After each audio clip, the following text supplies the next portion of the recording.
All right, Gamecock Nation, how y'all doing this evening? How y'all doing? How y'all doing? Welcome back to another video with Gamecock Chuck.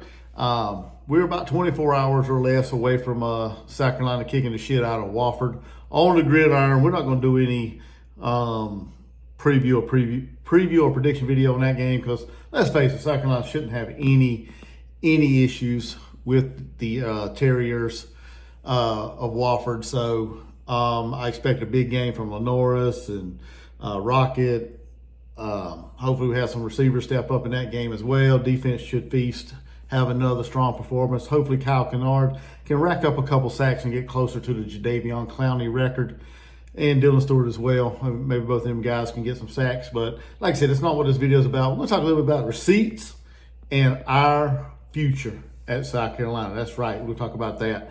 The other day, Coach Beamer spoke about just the whole situation involving a player that decided that he didn't think South Carolina had a quarterback, right? He didn't think South Carolina had a quarterback moving forward, and he decided he wanted to take his ball and move on and go to another team. And I think we all know who that was. There's no surprise, no surprise at all, no mystery.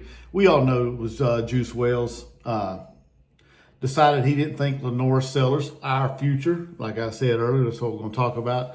He didn't think LaNorris Sellers was an SEC quarterback, a capable quarterback of doing good things at South Carolina. And he didn't feel like that was a good situation. Well, Coach Beamer disagreed with him, of course. He stuck up for his players. He got faith, he got confidence in LaNorris. And most of Gamecock Nation does as well. So I think there's a few out there that's still a little iffy on LaNorris. I don't know a whole lot, but there's probably a few out there if I had to venture to guess. But he ran off at the mouth talking about he didn't think, like I said, he didn't think we had a good quarterback that can lead an offense in the SEC.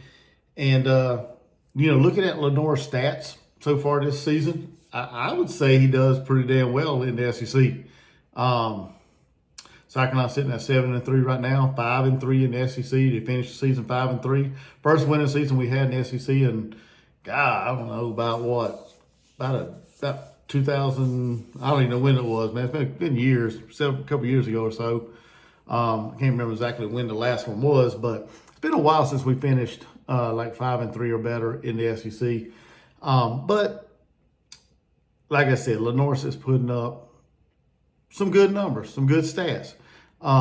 We all knew coming into the season, well, you should anyway, if you're a football fan, you knew there was going to be growing pains with LaNorris. You knew he was a redshirt freshman. He played in 4 games last year, just some mop-up duty against some Furman and Vanderbilt and a couple other games, when the game was out of hand. He came in and did his thing, had a couple touchdown passes, touchdown run, everything. So the future's looking bright. Okay. Well, that player decided he didn't think so. Well, LaNorris came in this year, and he struggled at the beginning of the year. There's no hiding that. There's no denying that.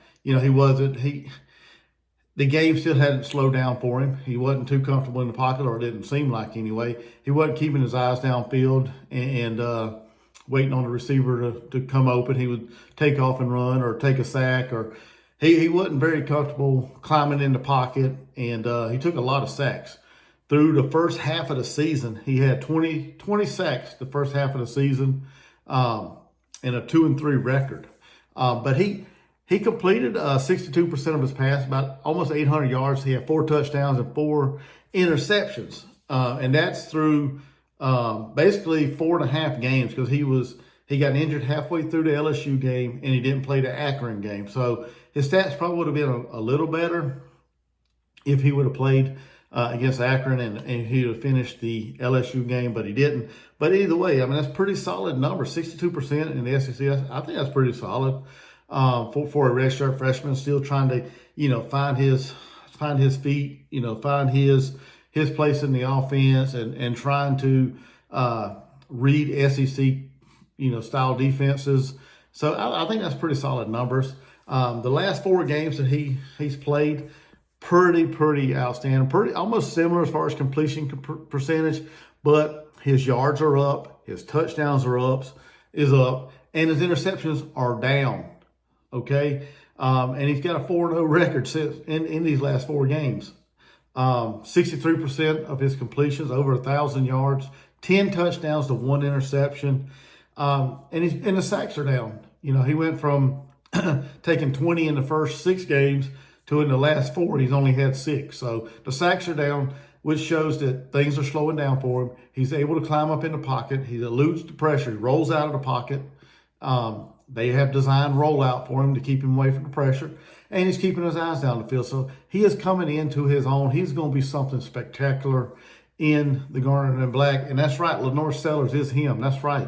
He is going to be our future at South Carolina. So I don't understand. You know, I guess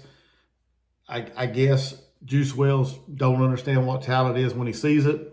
And it just goes to show you that it's probably a little more than just that. I would venture to say probably more along the lines of money and trying to get that bag, I guess you could say, or whatever Ole Miss offered him.